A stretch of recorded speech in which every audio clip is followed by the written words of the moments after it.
So you got into running because somebody told you, oh, it's so much cheaper than gym and you can do it anywhere. But now you've started running, you're starting to feel a little bit overwhelmed because it isn't quite what you expected. Well, don't worry, you're not alone. You know, everyone feels a little bit overwhelmed sometimes when it comes to running, because it isn't just as simple as that run in the park that you thought it would be. So I'm going to let you know about things that you could expect to happen once you get into running a little bit more, and why it's not just that easy, and it can be a little bit of an overwhelming hobby.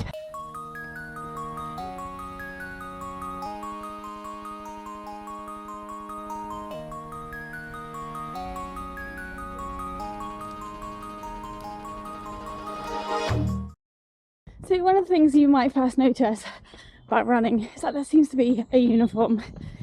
You know, everyone's out there in Lycra, they're in their really good running t-shirts and their running leggings, and they look like they're super prepared. Well, when you do start, you know, just start in whatever you've got. So if you've got a little t-shirt, even if it's cotton, just wear it and get out there. That's the main thing. But as you do progress, you probably are going to want to go for those sweat-wetting materials because they do dry a little bit quicker. But when you do go out and buy them, don't go out and buy all the t-shirts in all the colours and all the styles. Just pick one or two items and build up your wardrobe from there. I recently did a spring running essentials list, and most of the t-shirts I wear in spring are exactly the same as the ones that I'll wear in winter. I'll just add a separate layer underneath them to make them better or worse for the weather, depending. We all build up these things over time, so don't feel like you need everything as soon as you start. The number one rule I think when it comes to clothes is if you don't feel good in it, you're probably not going to wear it. Okay, hands up if you've heard about Super Shoes. Hands up if you've gone to the shopping cart, you've added it, and you've realised, oh my gosh, they're so expensive. Yeah, same here. But then, to be fair, I do feel like that every single time I have to go and buy new shoes and they're over £100. It just feels ridiculous for a bit of shoe, you know, something that's going to help me run. Then once you've accepted that shoes are going to be over £100, you then got terms like pronation, neutral, cushioned to contend with that make you really question whether they're the right ones for you. Especially if you're shopping online, it'd be really hard to tell. The best advice would be to go and see a running expert at a running store, because quite often they'll get you to run on a treadmill and they'll assess your gait so they know what your ankle's doing as you run. And then once you've locked in a style that you quite like, you know, you can buy that style multiple times until it doesn't suit you anymore. If you're a little bit savvy at the end of the kind of spring summer season or autumn winter season, you may also want to go into the sales, pick up the same shoes, and then, you know, once you've finished yours, you've got a pair of brand new ones that just happen to be at a discount because they weren't the right colours for the right time of year. So number 3 is all about people. And yes, I know running can be done solo, but it can also be in groups runs or, you know, with your friends. And as kind of like an introvert, that really does take it out of me sometimes.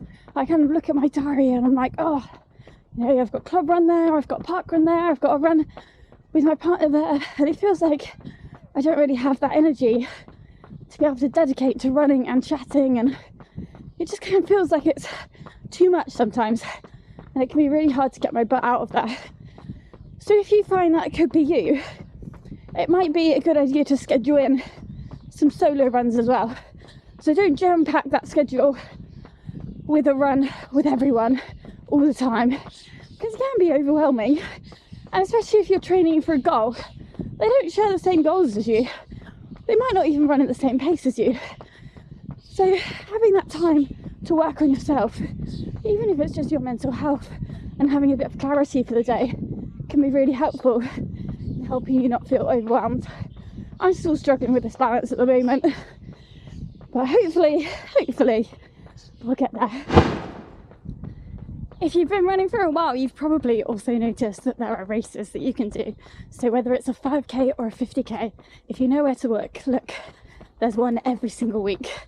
You know, And you could get overwhelmed with having something every single week to do as a race, and then suddenly, you know, everything feels really hard and you're not really gaining any fitness. You're just feeling like you're always out racing. Well, take a step back and think what race actually means something to me, and kind of think maybe I should just target 1 or 2 races a year, and then you can build some other races in around that. So don't always just race because you want performance. Also race because they're fun, but do limit them, because then the minute you stop training, you're going to be so down, unmotivated, and just guilty that you're not training. On BookTube, there's this saying that book buying and book reading are 2 very different hobbies, and the same applies for races.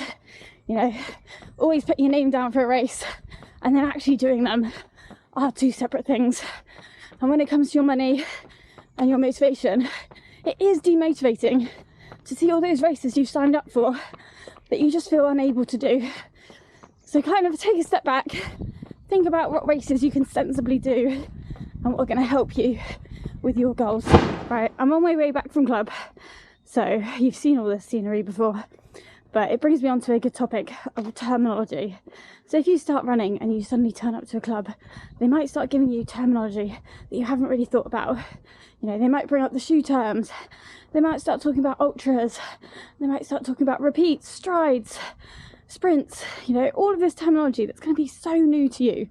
And like, just don't be afraid to ask questions. You know, yes, you might be the newbie and you might feel like, oh, I should know this, but honestly, like, we're all so friendly. Just like ask, you know, everyone will let you know what their definition of it is. And if, you know, you are feeling like you don't want to ask the questions, like, have a look on YouTube. There's plenty of videos about terminology. I did one in January about beginner terminology, so go and check that out if you'd like to. And yeah, just have a look and see terminology there if you don't feel able to ask. But honestly, just ask. You'll feel so much better knowing. All right, this next one isn't so much a problem in spring and summer, but it's running during the night and the dark. That is really overwhelming. So don't feel like, you know, every run needs to feel great. You know, you will have times of day that you feel better at running than others. And running in the dark does feel overwhelming. You know, not only are you having to run, you're having to use all your senses to try and get you across the wonky pavements, across the street lights, you know, so just calm yourself. And if you do start feeling super unmotivated by running in the dark, take that as your kind of periodization for the year. So maybe think about winter and autumn having shorter runs, so you're not having to run outside in the dark as often.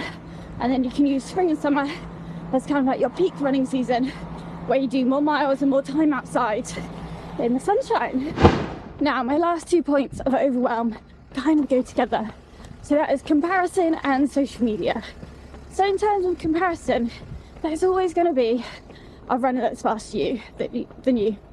Unless you're, you know, elite and you're in the world class category, there is always going to be someone who might beat you in a race. And it's kind of coming to terms with that, and not always comparing yourself and every single thing that you do to someone else. And that's made so much harder through social media, because if you have a look at Strava, someone's always going to have done a run. You know, people are out there on Christmas Day doing their park run.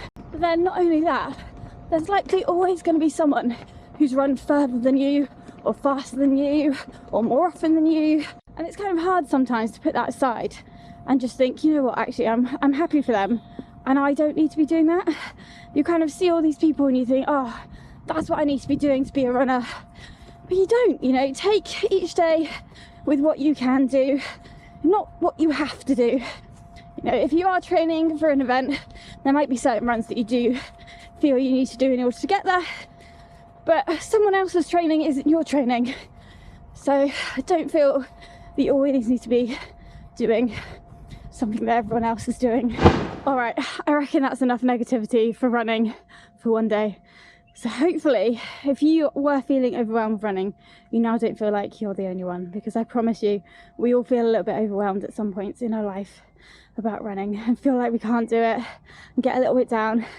But see running as a positive thing, you know, we can do it, we are doing it, and we're lucky to be doing it, able to do it. So yeah, happy running everyone. If you've liked any of the points in the video, or you feel like you've resonated with feeling overwhelmed, do consider subscribing to the channel, and I'll keep making some running related content to share with you, even though sometimes I feel a little bit overwhelmed too. Okay.